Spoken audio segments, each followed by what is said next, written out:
Good evening. This is Community Unity Now. This is Bill Morton, President of the Rogers Park Chamber of Commerce, and I am Trudy Leong, Administrator of the Rogers Park Chamber of Commerce.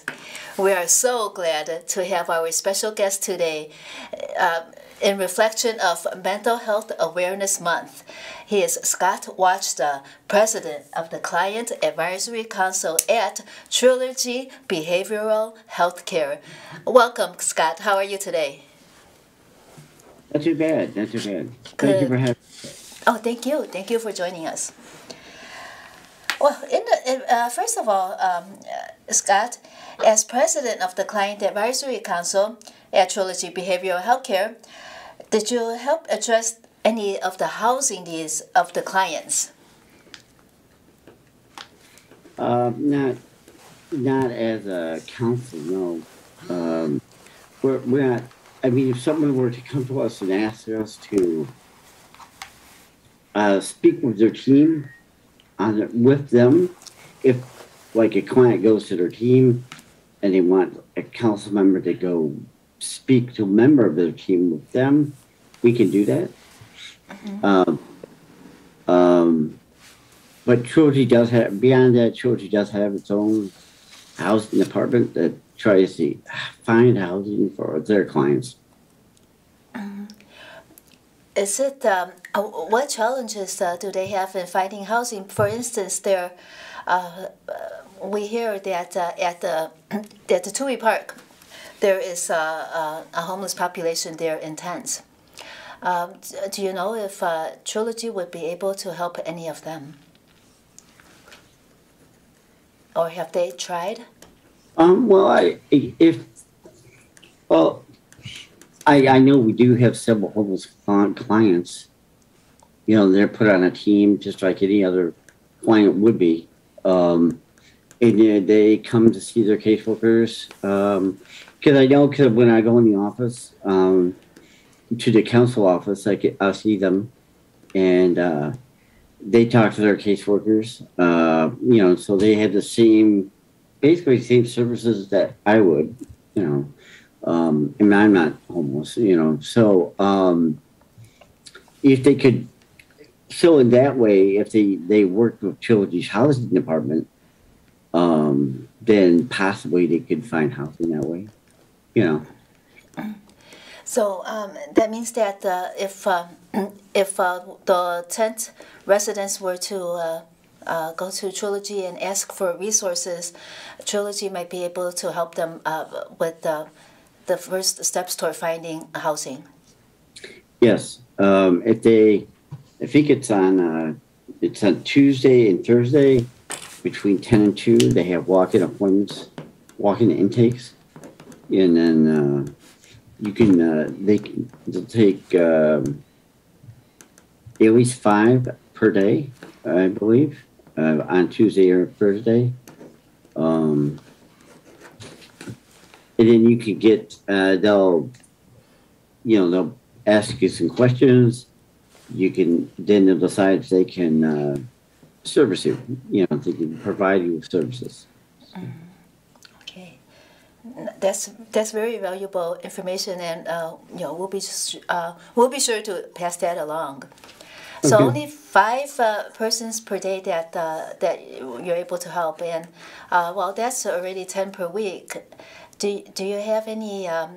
Do you know of any clients that have been intaked, and then if they need more services the next week, would the next week still be able to help other people for that 10, or if the one that is being helped this week will also needed help the next week, he or she would be taking one of the place of the 10 of that week.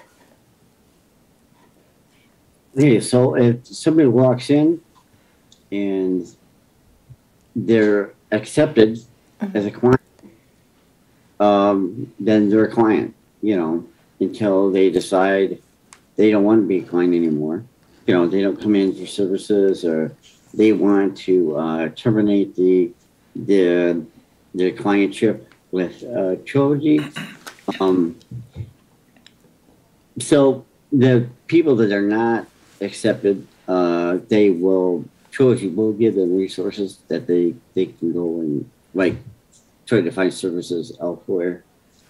You know, it might be just that it could be an insurance issue. It could be that they're looking for services that Trilogy doesn't provide, you know, or is not equipped to provide.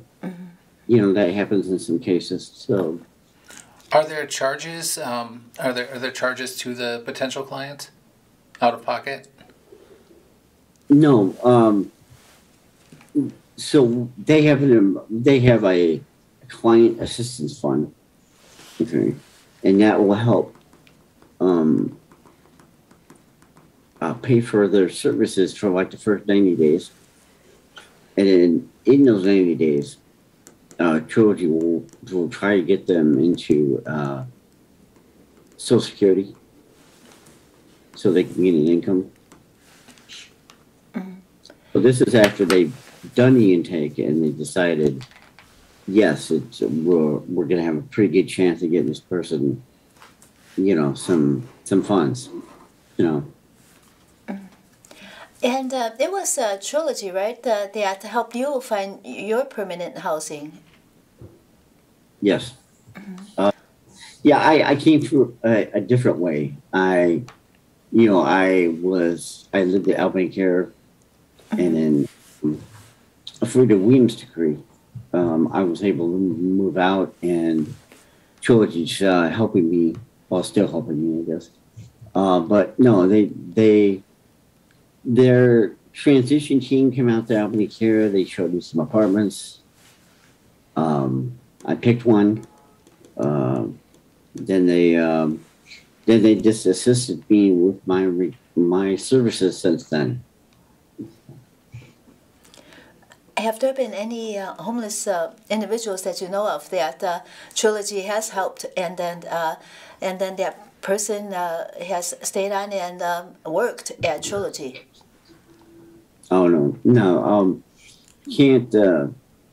No, at one time, Trilogy did allow that. They did allow clients to become staff members, but that ended. That they stopped it because it was too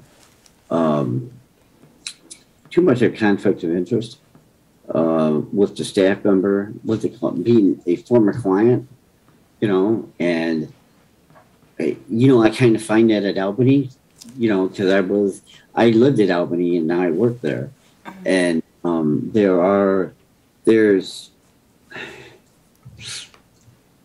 in all the, I don't know, I think all the staff there at Albany accept me, and they see that how much I've improved, but I guess I guess there's not a huge problem there. But it is kind of, at least from my end, it was really weird in the beginning, for me to work there. But there is another, I was talking to actually a high school classmate of mine who also got her master's degree, who works at like a agency in Michigan, and they very recently stopped having clients be staff members. And she was telling me it's very sticky, very kind of murky. It's situation when you have a former client, or resident working at the place or a client or resident at, and she said that, yeah, because she worked with people like that at the place she works at in Michigan, and yeah, she said, yeah, it was a very well thought out plan to stop that, Yeah, that is understandable. Then, however, if does Trilogy help people find jobs if they want to, and do many of the clients want help in finding jobs? Yeah, they have an employment section, an employment department. Um, and if a client expressed interest in work, and then they would they would tell their RC, then their RC would put in a referral to the employment department. They would assign them an employment specialist. That person would take them, you meet them several times, find out what kind of work they're interested in, assess their skills, and then try to find jobs that, they could be successful at. Take them through the whole thing of like the assessment of skills, the application, going out interviewing, and they have lots of practice interviews. And then after the client is hired at a position, they will stay with that client,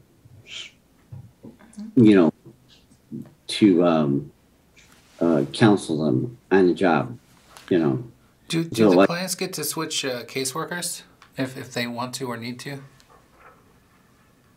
Yes. Yeah. If the client wants to switch to another caseworker, yeah, they can do that. For since this is Mental Health Awareness Month, have you found or do you know of any statistics that show that if a person were to be active and find employment, does that help them address their mental health issue more easily, or does it help at all? Well, yes, it does. I could speak to that from personal experience, and say that yes, it does help.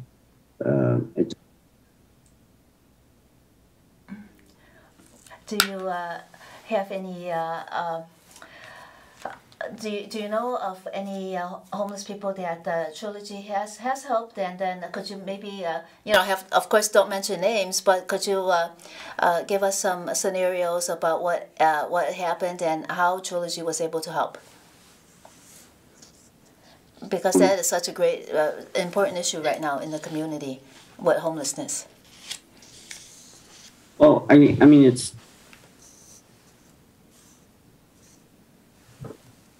I do know that there has to be that willingness, to be helped. Somebody has to want to do it, and that's with anything. You have to want to do something. Some people are, like with anything, it's people have all their own motives or different motives for getting services. Maybe somebody just wants to get limited help, not full help, but limited help. And so it a lot depends on what the client wants to do, what they're willing to do, where they are in their life, and are they willing to work through on the recovery, It's so yeah. I think there are several homeless people that want that, but then there are others that are not, that don't want, they kind of like being where they are, and there's also just normal, but just non-homeless clients, it shows you the same way. They just want limited services. Maybe they moved out of the nursing home. Maybe they're not ready to go further into recovery. They're just happy where they are, So does Trilogy help? Yeah, they try. They're willing. Let's just. Oh, go ahead. No, it's just like the old saying, you could lead a horse to water, And they say so, these kind of issues are regional issues, specifically homelessness. With a lot of the different interviews we've had, they quoted it's a regional issue. So what kind of regions does Trilogy take care of, handle? their territory, I guess, is City of Chicago, Evanston, and Skokie. They take care. They have those areas that they serve. And does Trilogy work with homeless shelters if you have clientele there, for intake? Do they come from local shelters usually? Sometimes. Yeah, I mean, yeah, I'm sure they can. They'll make their way.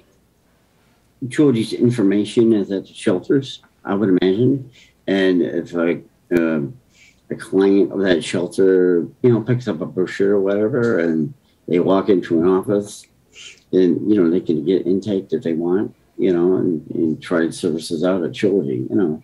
Um, so in that way, yeah, they do. Yeah, they're open to intakes, all the time. And I know we have a large Trilogy location in Rogers Park, right there on Estes and Glenwood area. And I've seen some other Trilogy locations throughout the city. How many locations do you have? That's a good question. I know that there's only going to be two. The 1400 location, 1400 Greenleaf, and in Rogers Park. Mm-hmm. That's going to be. Clients can come to that location. Now they're going to open up another location at 8521 South State Street. But hopefully by the end of the year they'll have that all set and ready to go to open. Mm-hmm. So those two places, 8521 State and 1400 Greenleaf, will be the only places that a client can access. Okay, all the other offices, you may see other offices, Mm-hmm. but they're staff offices. So that, maybe a team of counselors can serve that area of the city better if they have an office in a building in that area of the city, so they don't have to come all the way back to 1400. And that was my next question. At 1400, do they have to show up to the facility, or do you have like services for clients outside of the 1400 address? Yes, there are teams of RCs that will, like, only their only job is to see clients in their homes. They may have a staff office. That's why they have so many staff offices, because they have these teams that are built just for clients that are homebound or for whatever reason, and the staff will only see them in their homes, or they only want to be seen in their homes, or can only be seen in their homes. And when I visited the 1400 location, as president of the Rogers Park Chamber of Commerce, I was checking out all the locations. I know that there's a prescription pickup area over there. For the homebound ones, do they deliver the prescriptions, or do they have to actually go to a place to pick it up? No, they would deliver. Mm-hmm. They would deliver. Yeah, but I mean, like, unless, and again, it's all up to the client. It's all up to the client. Like me, Trinoma Pharmacy is inside Trilogy, right? Mm-hmm. I could put my meds there, but I choose to get my meds from Morgan's over in Clark and Rogers, So that's what I choose to do, But now with the homebound patients, it depends on I guess their level of need, and if they want the prescriptions delivered, or they can have them sent to a pharmacy near them, and then they can go pick them up themselves if they're able to do that or want to do that. So, Let's discuss the homeless. I mean, not the veterans that have mental health issues and that become clients of Trilogy.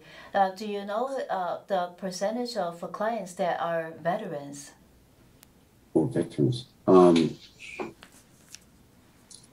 I don't know numbers. I don't know. I know they do have veterans there, yes, because I met a few, but I to give you I don't know the statistic, so I don't know. How about the age range of the clientele? Do you have to be a certain age?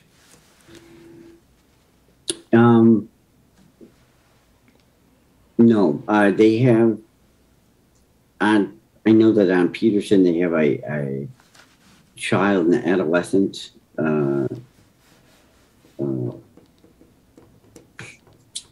site there where they'll just have that's for children and adolescents to go to get counseling or therapy. So they had that department. I know that's been there for a while.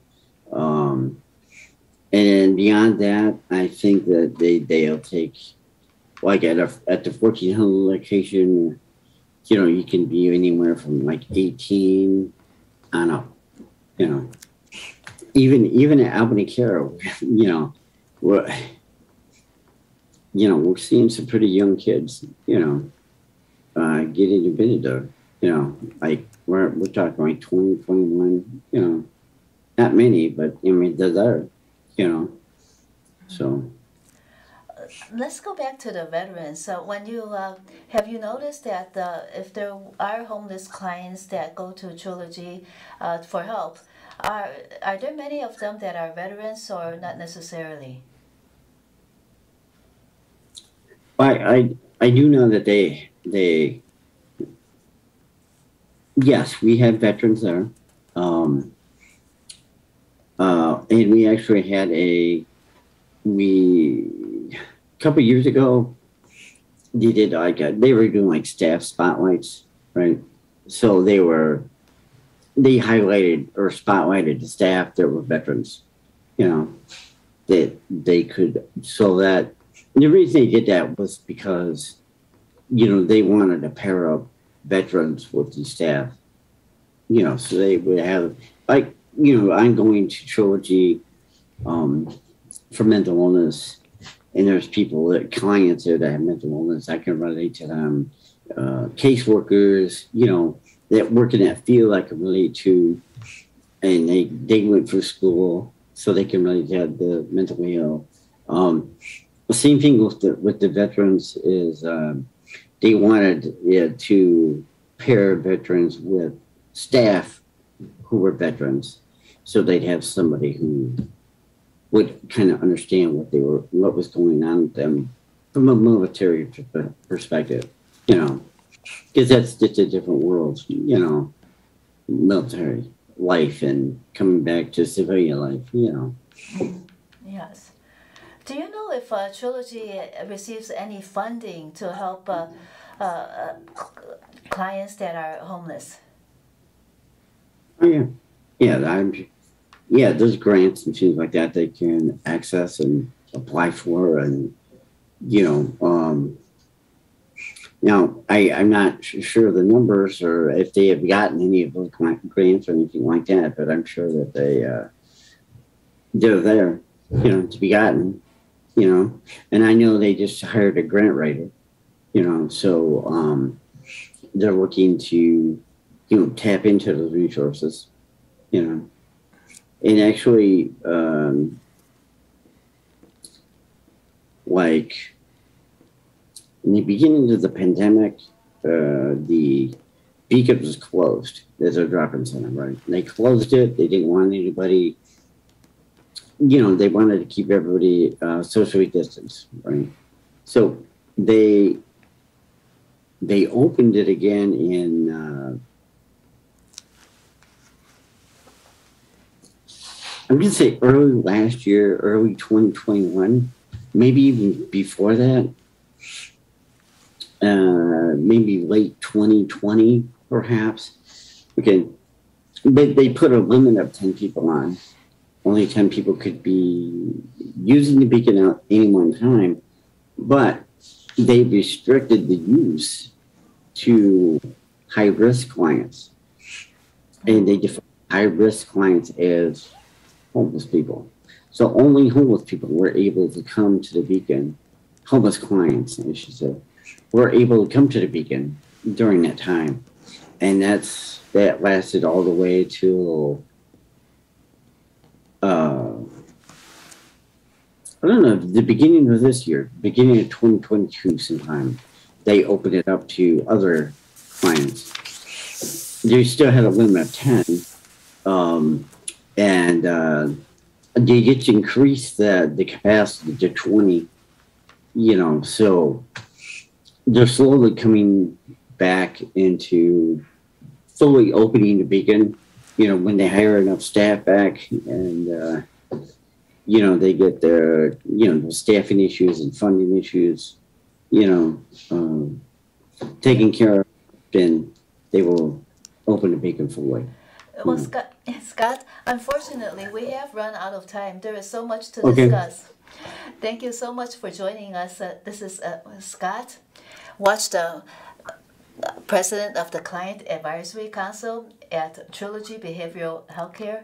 And this is Bill Morton, President of the Rogers Park Chamber of Commerce. Thank I you. am Trudy Leong, Administrator of the Rogers Park Chamber of Commerce. Thank you so much, viewers, for joining us. This is the last show for this season. Thank you and have a great evening.